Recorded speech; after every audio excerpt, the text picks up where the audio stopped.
यूँ तो film industry में एक से बढ़कर एक गायक आई, लेकिन फिल्मों में गायकी के बाद भक्ति की ओर बढ़ने वाली अनुराधा पौडवाल भी ऐसी गायिका रही हैं जिन्होंने अपनी आवाज़ से हमेशा लोगों को मंत्रमुग्ध किया। लेकिन बहुत ही तकलीफ दे ये बात है कि अनुराधा पौडवाल अपनी ज़िंदगी में कभी भी खुशी नहीं देख पाई। छोटी उम्र में ही पति को खोने के बाद एक बेटे और बेटी को संभालने वाली एक माँ बाप का दोनों का प्यार देने वाली अनुराधा पौडवाल के बेटे की बीमारी को लेकर हाल ही में डीजे शेजवुड ने श्रद्धांजलि उन्हें अर्पित करते हुए उन्हें विदाई देते हुए तकलीफ दे विदाई देते हुए मुंबई में जिस तरह से कोरोना फैला, इसके कारण वो उन्हें अंतिम बार देखने भी नहीं पहुंच पाए।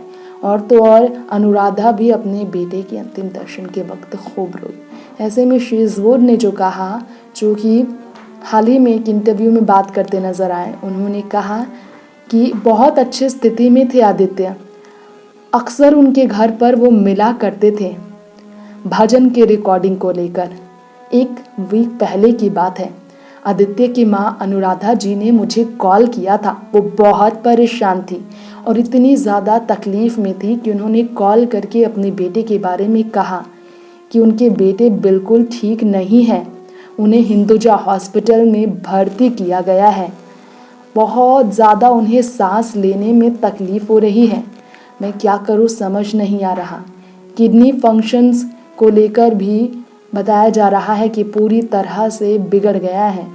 डॉक्टर ने उन्हें स्टेबल रखने की कोशिश की, लेकिन इस बात की तरफ इशारा तक नहीं किया कि उनके बेटे ऐसे चले जाएंगे। फिर उन्हें वेंटिलेटर पर रखा गया, यानी कि ऑक्सीजन दिया जा रहा था बाहर से, क्योंकि वो सांस लेने में बिल्कुल भी सक्षम नहीं थे। बीपी फेल हो जाने के बाद 33 से 32 के लेवल में बीपी यानी कि ब्लड प्रेशर का लेवल 33 से 32 के बीच आ चुका था, जो उन्हें पूरी तरह से अंदर से तोड़ चुका था। सुबह में हमेशा के लिए उसने मेरा साथ छोड़ दिया। अनुराधा ने अपने बेटे के बारे में ये भी कहा।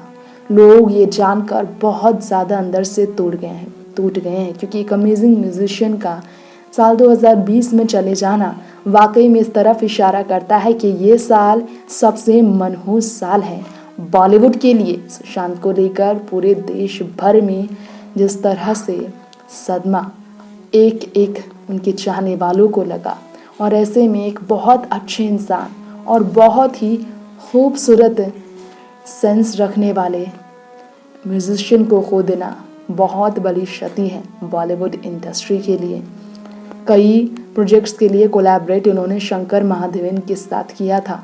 आज वो चला गया है, परिवार की सारी उम्मीद टूटकर बिखर गई है। अनुराधा ने अपनी बेटे के साथ कुछ भजन गाए थे, अगर आपने गौर किया हो तब लिम्का बुक ऑफ रिकॉर्ड्स में उनका नाम भी दर्ज हुआ था। उनके बेटे का नाम youngest music producer in India के तौर पर दर्ज भी हुआ था।